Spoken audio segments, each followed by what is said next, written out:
Suzanne's family holiday ended up lasting 10 years. Suzanne Haywood, 55, lived an ordinary life in Southampton before being whisked away on a sailing trip with her younger brother, aged just 7. The family, whose last name was Cook, were inspired by the infamous explorer to undertake a 3-year voyage.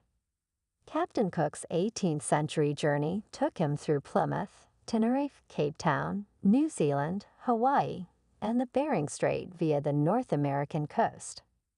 But Suzanne's wild family holiday, during which she suffered a fractured skull, ended up lasting a decade after her father decided to continue sailing through dangerous storms and icy waves. She says the boat felt like a prison, and she was robbed of her childhood despite her parents claiming it was the opportunity of a lifetime. As a young girl, she had no friends and was forced to seek out an education for herself, signing up for a correspondence school. When they left in 1976, her dad explained, "We're going to follow Captain Cook. After all, we share the captain's surname, so who better to do it?" His vessel of choice was an enormous boat with a long curved bow, 2 masts and a raised deck called Wave Walker, which Suzanne's 2023 memoir is named after. They traveled to places like Ilha de Santo Anto in the Cape Verde Islands, South America, South Africa, and then Australia. Suzanne was ready to ditch life at sea when their cabin tipped backwards during a storm in the Indian Ocean. The waves became fiercer, over 50 feet high, and strong gusts were blowing from the direction of the South Pole. The cooks put on their life jackets, and Suzanne grabbed her countertop rail while clutching a cupboard door at the same time. They survived the terrifying storm, and her dad managed to navigate them to Amsterdam in the southern Indian Ocean. The turbulence was so bad Suzanne was left with major swelling and a fractured skull, and medics believed she could have brain damage. She underwent a staggering 7 surgeries on a tiny island, all done without anesthetic.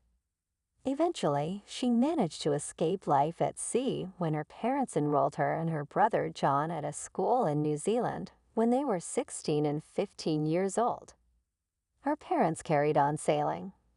She said, "For 9 months, we lived alone in a small hut beside a lake in a country in which I only knew one adult, who lived several hours away. I kept working through my correspondence lessons, posting them off each week. I also wrote to every university I'd ever heard of, asking them if they would let me apply to be a student. Eventually, she landed a spot at Oxford University, and with the money she earned picking kiwis, booked a flight home. But she was left scared from what her parents described as an adventure, after years of on-boat family tension and a strange, difficult childhood. She wrote in The Guardian, "My parents always claimed our time on Wave Walker was wonderful and told me I'd had a privileged upbringing. But many parts of my childhood were worse than I'd been willing to admit." However, the emotional strain only fueled Suzanne's determination to get an education. Suzanne told the Canadian talk show The Morning Show, "I was unable to have friends, go to school, do all the things you'd normally do as a child. You can educate yourself under the most extreme circumstances." As it became clear my parents had no intention of going back and putting me back into school, I decided I had to educate myself. It was the only lifeline I had, the only way to get off this boat. She wrote in the Huffington Post, "I kept working through my correspondence lessons, posting them off each week. I also wrote to every university I'd ever heard of, asking if they would let me apply to be a student. Most wrote back saying that they would not consider me." Suzanne attributes her continual success, later becoming a top civil servant and novelist, to her extreme upbringing.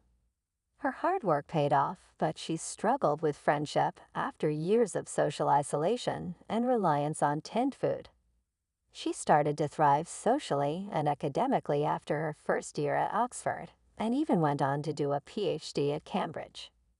Suzanne later underwent therapy to reverse years of damage to her mental health and is now a successful businesswoman with a CB.